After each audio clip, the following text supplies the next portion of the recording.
Bonjour tout le monde, me voici aujourd'hui avec une nouvelle invitée, je te laisse te présenter. Bonjour Julie, merci de m'avoir invitée, j'adore ton émission axée sur les femmes.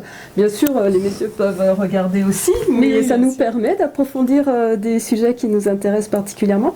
Je m'appelle Isabelle Casabella, je suis experte de l'école française de Feng Shui et j'ai créé mon entreprise depuis 2 ans qui s'appelle Études Feng Shui Céleste Azur. Très bien, de toute façon vous pourrez retrouver les coordonnées d'Isabelle en fin de vidéo. Aujourd'hui on va donc parler de Feng Shui. Qu'est-ce que c'est Isabelle ? Est-ce que je peux t'emmener dans un voyage dans le temps pour comprendre ce qu'est le Feng Shui ? Parce qu'aujourd'hui on en a fait toute une technique, mais il faut comprendre comment on en est arrivé là. Donc je te propose de partir dans la Chine ancienne. Nous sommes 200 ans avant Jésus-Christ. D'accord. On commence à évoquer le terme Feng Shui. Les ancêtres des Chinois observaient beaucoup la nature. Ils essayaient de comprendre l'interaction du ciel, de la terre, le vent, l'eau. Ils sentaient bien que les choses pouvaient aller bien pour eux ou moins bien en fonction de l'endroit où ils habituaient. Donc ils ont essayé de comprendre cela. De manière moderne, on pourrait appeler ça l'école de la forme du Feng Shui moderne, puisqu'ils observaient la forme qui entourait leur maison.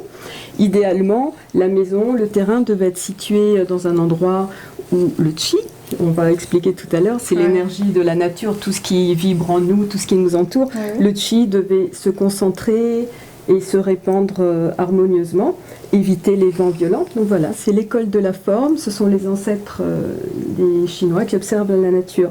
Le Feng Shui, pendant longtemps, a été réservé à une élite intellectuelle, à la famille de l'empereur essentiellement. Et on imagine bien les maîtres Feng Shui qui parcouraient le pays pour chercher le terrain idéal pour construire la cité impériale, qui profitait à l'empereur. Le Feng Shui était appliqué aussi aux sépultures, puisque en tradition chinoise, l'âme après la mort se divise. Il y a l'anima qui reste dans la terre et l'animus qui est la partie spirituelle de l'âme. Et la partie spirituelle de l'âme, elle revient sur les habitations des descendants, veiller sur eux, assurer leur prospérité. Donc il fallait bien installer les ancêtres. Donc les sépultures étaient importantes, bien sûr la sépulture de la famille de l'empereur en priorité. Il y a des sépultures très célèbres, des tombeaux vraiment célèbres visités en Chine. Le Feng Shui, bien sûr, peu à peu, cette connaissance s'est répandue à la population dans une forme simplifiée. On n'a pas tout révélé. Ce qui était réservé aux empereurs n'a pas été révélé. Malgré tout, la population a pu construire des villes, des quartiers entiers en fonction des préceptes du Feng Shui. On en arrivait à des refus de construction. Si tu demandes de construire une maison et qu'elle va déstabiliser l'harmonie du quartier qui s'est installé depuis des années, on te la refusera. Ce qui est logique pour les personnes qui étaient là. Ça fait partie d'une culture en fait, ils l'ont complètement intégré à leur manière de vivre. Bien sûr, parce que les Chinois visent essentiellement à assurer leur prospérité et celle de leurs descendants. Et le lieu où tu habites et le quartier ont beaucoup d'importance. Après, bien sûr, ça impacte la santé aussi et ton énergie en général. Cette tradition de construire les quartiers, tu te doutes bien que dans la Chine moderne, ça s'est perdu. Maintenant, on construit comme partout, on construit où on peut, ça rapporte de l'argent. Et aujourd'hui, le Feng Shui, il est essentiellement utilisé dans le monde de la finance. Pour rapporter de l'argent. Et c'est apparemment très efficace. Vu la réussite de la Chine, on pourrait prendre modèle si on ne vise que le côté financier, matériel, la réussite matérielle. Et je ne sais pas si tu souhaites qu'on parle un peu du Feng Shui moderne appliqué au monde des finances. Mais bien sûr. Là, on quitte le monde naturel. Dans le monde de la finance, je te disais, on pouvait utiliser le Feng Shui pour construire des quartiers.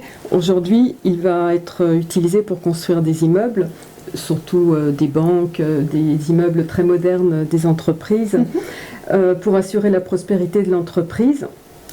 Je l'ai fait, bien sûr, dans un esprit positif, trouver le meilleur terrain, comme pour la cité impériale, orienter au mieux. Être visible aussi, parce être visible, tout ça a de l'importance.